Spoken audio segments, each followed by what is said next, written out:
계절이란 건 항상 일정하잖아요. 그런데 이제 일정함이 깨지는 거예요. 이 방송을 찍고 있는 날이 10월 11일이에요. 10월 11일이면 가을일까요? 가을이 아닐까요? 사람은 가을이라 생각해야 되잖아요. 근데 기상학적으로 지금은요, 가을이 시작되지 않았습니다. 가을이란 건 뭐냐면 평균 기온 20도를 기준으로 해요. 그러면 언제가 가을의 시작점이라고 하냐? 20도 밑으로 평균 기온이 떨어져서 9일 연속 될 때가 있어요. 그때 첫 번째 날을 가을의 시작점이라고 합니다. 11년부터 2020년까지 우리나라의 가을은 9월 29일에 시작했어요. 제 경험에 기억에 올해 평균 기온이 20도 밑으로 떨어져서 9일 연속된 적이 아직 없었어요. 지금 우리 이 스튜디오에도 에어컨 켜고 있잖아요. 달력상 왠지 모르게 긴팔 입어야 될 것 같아, 긴 바지 입어야 될 것 같아, 그러면서 가을이라 느끼지만 사실은 가을이 시작되지 않았어요. 그러니까 우리는 기후를 예전처럼 짐작할 수 없어요. 그렇다고 해가지고 우리 봄과 가을이 사라지고 있어 라고 말 많이 하잖아요. 그것도 아니에요. 봄과 가을은 전혀 줄지가 않았습니다. 추운 겨울, 일제강점기랑 지금 비교해 보잖아요. 한 20일 줄었어요. 그 다음에 시원한 가을, 한 3, 4일 줄었어요. 더운 여름, 한 20여일 늘었고요. 따뜻한 봄, 한 6일 늘었습니다. 춥고 시원한 건 줄었고, 덥고 따뜻한 건 늘었다. 그거 생각하시면 간단한 거예요. 지금이 우리가 살아생전 가장 시원한 해라고 그쵸. 얘기하는 거예요. 제가 맨날 얘기하는 친구들이 2015년생인데 초등학교 3학년 애들이에요. 2015년에 태어나서 2021년까지 사회생활을 하다가 그 다음에 학교를 가죠. 근데 그 7년이 어떤 7년이냐면 그때까지 2021년까지 호모사피엔스가 경험해본 가장 뜨거운 7년이었어요. 그 친구들은 인간이 등장한 이후에 가장 뜨거운 7년을 살다가 학교 간 애들이에요. 또 그중에 3년은 마스크 쓰고 살았어요. 중반에 아파트 단지에서 초등학교 1, 2, 3학년 만나면 꼭 껴안아줘야 돼요. 언니 왜 이래요? 오빠 왜 이래도 꼭 껴안아줘야 돼요. 왜? 너무나 불쌍한 아이들이거든. 왜? 인간이 등장한 이후에 가장 뜨거운 7년을 살았던 거예요. 그런데 우리가 볼 때는 걔네들이 살았던 7년이 가장 뜨거운 7년이지만 걔네들의 입장에서도 그럴까요? 아니죠. 걔네들의 입장에서는요, 아마 가장 시원한 몇 년 중에 한 년일 수도 있어요. 이 프로그램의 시청자 여러분들도 제가 장담하건데요, 2024년 여러분요, 여러분 남은 인생의 가장 시원한 5년 또는 시원한 10년 중에 한 해일 겁니다. 오르락 내리락 할 거지만 나중에 기억할 거예요. 야, 2024년 우리가 어디 놀러 갔었잖아. 그때 정말 시원하지 않았니? 몇 년만 지나면 그 얘기 하게 될 거예요. 너무 무서운데요? 아예 무서울 거 없어요. 에어컨 틀면 된다니까요. 지금 최근에 들은 게 요즘 수컷 거북이가 안 태어난다고 하더라고요. 네.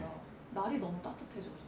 알을 품을 때 모래의 온도에 따라서 어떤 온도면 수컷이나 암컷 다른 성이 나오게 돼요. 최근에는 그 종은 우리의 온도에서 더워서 암컷만 태어나는 종이고 종의 한쪽으로 편중이 일어나죠. 이런 식으로 종 하나가 멸종이 실시간으로 될 수도 있는 거예요. 있죠. 어떤 거냐면 기후가 이거 더워지는가? 기후가 더워져서 문제가 아니에요. 더워지면 에어컨 틀면 되죠. 이게 뭐가 문제겠어요.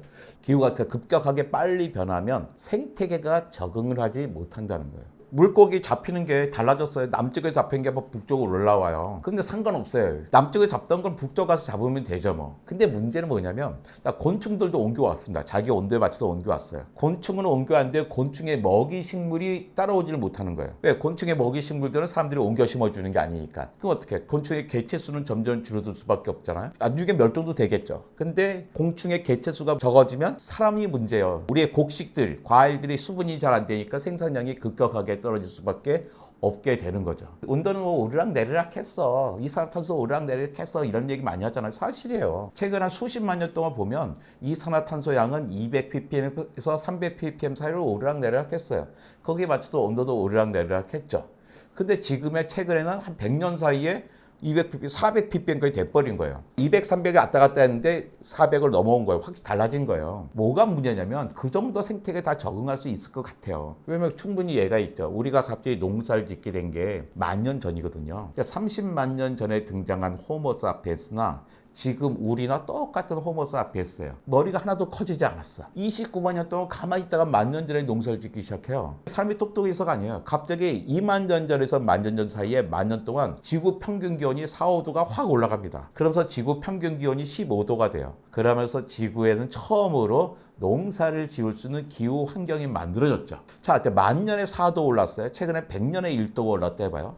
1도보다 4도가 훨씬 크죠. 하지만 속도가 문제예요. 만년에 4도 올라간 속도를 시속 100km로 한다면 100년에 1도 올라간 것은 시속 2500km예요. 우리가 100km를 쫙 운전하고 있으면 뒷좌석에 타 있는 아이들이 경치 구경 다 할 수 있어요.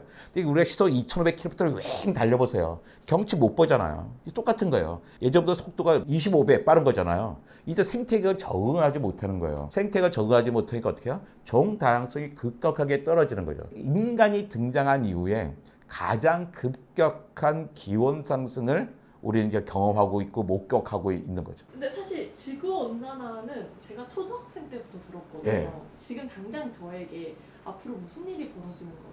용어부터 좀 정리할 필요가 있을 것 같아요. 글로벌 워밍 이럴 때 우리가 지구 온난화라고 합니다. 온난화 그러면 분위기가 좋잖아. 훈훈하고 쟤는 참 온실에 화초처럼 잘 자랐네.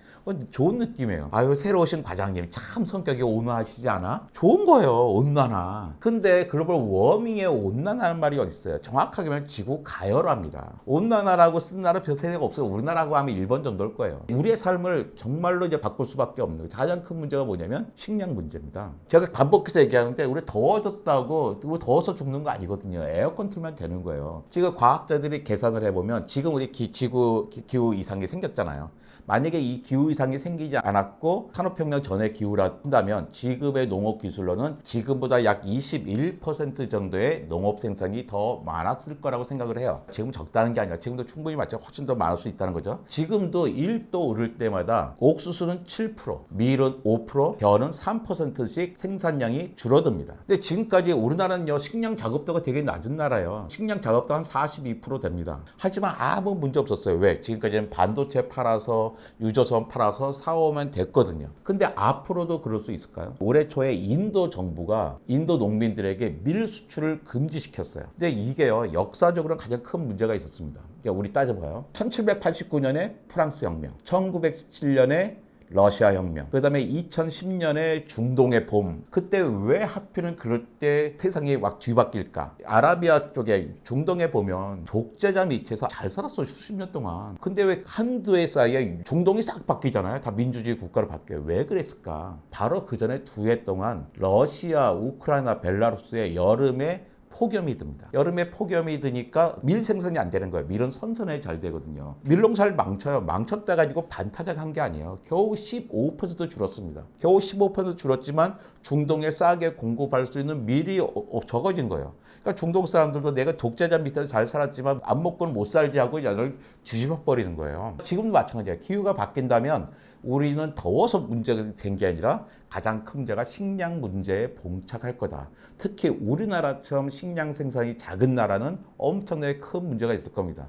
지금 보니까요. 경제력을 강하고 군사력을 강한 나라 특징이 뭐냐면 다 농업 강국이에요. 근데 우리는 그거에 비해서 되게 취약한 나라예요. 식량의 문제에 있어서. 우리도 그럴 수가 있어요. 그럼 되게 안보적인 차원에서 식량 때문에 위기가 생길 수도 있습니다. 그러니까 이 식량 문제를 지키기 위해서라도 이 기후 문제는 우리가 극복을 해야지 되는 거죠. 강대국과 약소국은 그 격차가 더 클 수밖에 없겠네요. 식량에 대해서. 그렇죠. 강대국이 어느 날 식량을 무기로 삼을 수가 있어요. 전 세계 1.5도 평균이 오른다 하더라도 더워지는 적이 있고 추워진 적이 있어요. 홍수 나는 데 있고 가뭄이 드는 데도 있습니다. 같은 지역에도 부자 나라와 가난한 나라가 있어요. 공평하지가 않아요. 우리나라도 2년 전 겨울에 갑자기 가스값이 확 올랐죠. 우크라이나와 러시아 전쟁 때문에. 가스값이 확 오르니까 우리나라에 21만 가구가 난방을 하지 못했어요. 우리나라 평균 한 가구가 2.5명이에요. 그런데 저소득층은 1.5명입니다. 저소득층이 누구예요? 다 노인들이잖아요. 그러니까 21만 가구가 난방을 못했다는 것은 우리 40대, 50대에서 자녀들과 같이 사는 사람이 난방을 못한 게 아니에요.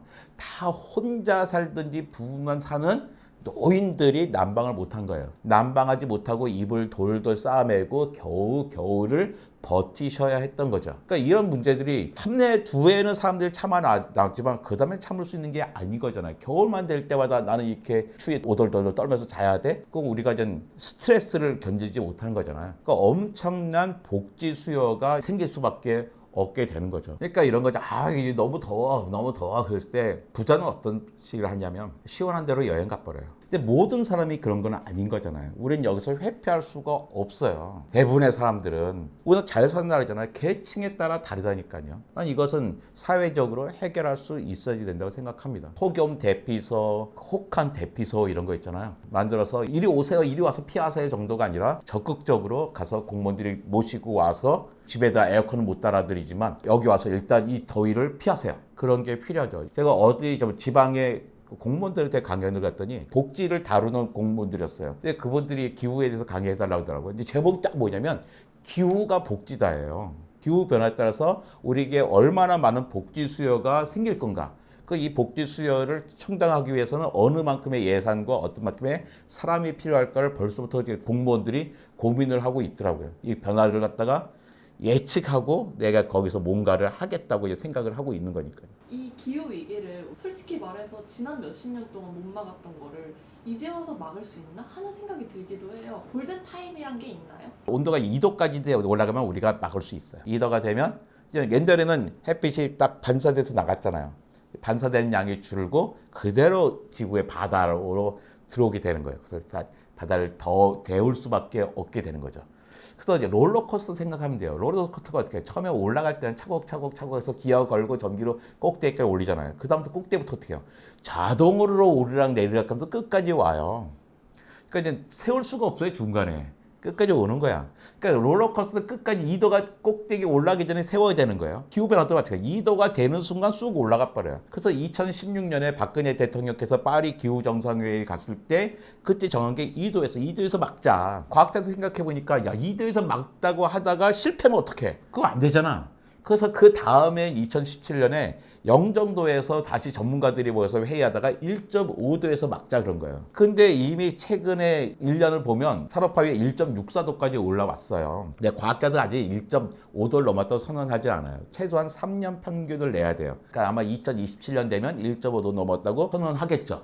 그렇다면 2도 돼서 금방 망하느냐? 저는 그렇게 생각하지 않습니다. 최근에요. 한 7, 8년 사이에 과학과 기술이 어마무시하게 발전하는 거예요. 그래서 생각이 바뀌어요. 1.5도 못 막으면 1.6도, 1.7도, 1.8도에서 막으면 될 것 같아요. 과학자들이 이야기합니다. 기후 위기를 극복하는 데 필요한 기술의 95%는 이미 있어. 뭐가 없어. 의지만 없는 거야. 우리가 의지 투자만 하면 되는 거예요. 사람들은 정 급하면 하겠지. 그래서 저는 이렇게 자꾸 우리가 보니까 의지를 키우는 게 문제인 거지 망할 거라고 생각하지는 않습니다. 골든타임 7년 남았죠. 그러다 7년 남았고요. 100년 동안 이대로 가면 우리 끝이죠. 근데 그러지 않을 거다. 우리가 왜 그러겠어요? 지금 전 세계에서 에너지를 쓸 때 석탄 화력 발전이 많을까요? 신재생 에너지 발전이 많을까요? 2025년이 되면 신재생 에너지가 석탄 화력 발전을 초과하게 됩니다. 더 이상 이산화탄소를 배출하지 않으면 되는 거잖아요. 석유와 석탄을 안 떼는 거예요. 올해 상반기에 2024년 1월부터 6월까지 인도가 확보한 태양광 발전이요. 13.2기가와트인가 그래요. 13.1기가와트인가. 그게 얼마큼이냐면 우리나라 원발전 1기가 1기가와트예요. 원자력 발전소 13개만큼을 6개월 동안에 확보한 거예요. 태양광으로. 인도가 갑자기 무슨 지구의 기후가 걱정돼서 했을까요? 아니죠. 인도 15억 명, 중국 15억 명, 30억 명이 최근에 정말로 경제 개발 엄청나게 하면서 시장도 커졌지만 이산화탄소 배출이 극적으로 높아졌는데 이 사람들이 갑자기 에너지를 바꾸기 시작한 거예요. 지구가 걱정돼서가 아니라 빠른 시간 안에 최대한 에너지를 많이 확보해야 되는데 가장 빨리 할 수 있는 게 태양광과 풍력이야. 거기다 제일 싸. 우리 걱정해야죠. 우리나라는 전 세계에서 신재생 에너지 전환이 제일 뒤에 있는 나라예요. 아시아 평균보다 적고 인도보다도 적은 나라란 말이에요. 근데 이게 기후 걱정을 하는 게 아니라 직장 걱정을 위해서도 해야지 되는 거예요. 우리만 안 하고 있는 거예요. 우리가 문제야 지금. 그러니까 우리는 충분히 에너지 전환하면 더 싸게 생산할 수 있단 말이에요. 그러니까 딴 나라는 지금 조별 과제를 의외로 열심히 하고 있어요. 왜? 그게 돈이 되거든. 신재생이 훨씬 싸고 경제적으로 이익이기 때문에 이게 조별 과제가 아니라 이제 너도 나도 내가 막 열심히 해야 되는 과제가 돼버린 거예요. 근데 우리가 마치 조별 과제인 양 손을 놓고 있는 거죠. 이러다 F 맞아요. 가끔 다 그러신 분도 있어요. 아, 우리나라는 신재생은 좋지만 태양광, 풍력에 여러 가지 지리적으로 유리하지 않잖아요. 불리하잖아요. 얘기한단 말이에요. 우리 독일하고 비교해봐요. 우리나라의 가장 북쪽하고 독일의 가장 남쪽하고 비교하면요. 어디가 더 위도가 높을까요? 독일이 더 위에 있습니다. 독일의 햇빛이 좋을까요? 우리나라 햇빛이 좋을까요? 우리나라 햇빛이 훨씬 좋죠. 거기다가 그 바람은 독일은 북쪽밖에 바람이 없어요. 우리나라는 삼면이 바다예요. 바람도 엄청나게 불어요. 잘 불어요. 특히 해상 풍력 발전하기에 독일이 좋을까요? 우리나라 좋을까요? 우리나라는 뻘이 서해안에 얼마나 넘어갈까요? 얕은 바다가 어마어마하게 넓게 있잖아요. 건설하기도 제일 싸게 잘할 수 있는 나라입니다. 입지적으로도 가장 유리한 나라예요. 거기들 딴 나라에 해상 풍력 발전기 파는 거 다 누가 팔아요? 우리나라가 이제 마트 건설해 줬잖아요. 기술도 있고 지리적으로도 유리하고 우리나라 사실 돈도 있는 나라거든요. 하면 되는 거예요. 난 순식간에 하자 맘먹으면요 금방 쫓아갑니다. 왜? 당장 일자리를 만들기 위해서도 에너지 전환을 해야지만 우리 물건을 팔 수 있고 그래야도 일자리가 생기기 때문에 우리는 딱 준비하고 있는 거죠. 그러니까 여러분 혹시 그 투자할 기회 있으면 그쪽에 투자해 놓으세요. 금방 반드시 돈 봅니다. 실제로 중요한 기업들은 ESG에 정말 관심 많더라고요. 왜 관심 많을까? 그들이 지구가 걱정돼서가 아니에요. 계속 돈을 벌기 위해서요. 계속 투자를 많이 받고 이윤을 많이 늘리기 위해서는 ESG 경영을 해야지만 되는 상황이 됐거든요. 그러니까 세계 경제 판도가 그런 거예요. 너네 ESG 어떻게 하겠어? 다 평가하잖아요. 그래가지고 좀 각 은행에서도 너네 그 계획을 다 달라 그래가지고 평가하고 그럼 여기다 너 투자할 건가 말 건가 결정하는 시대가 됐단 말이에요. 그러니까 이제는 다 누구나 해야 될 수밖에 없는 거예요. 난 안 하겠어. 그럼 하지 말라 그러세요, 그 사람. 근데 그 사람은 살아남지 못하는 거예요. 그 회사는, 기업은.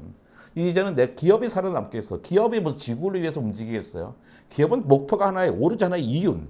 이윤을 위해서 움직이는 건데 이윤을 계속 창출하기 위해서는 이 기후 문제를 스스로 해결하기 위해서 엄청난 노력을 한 기업만 이윤을 창출할 수 있는 거죠.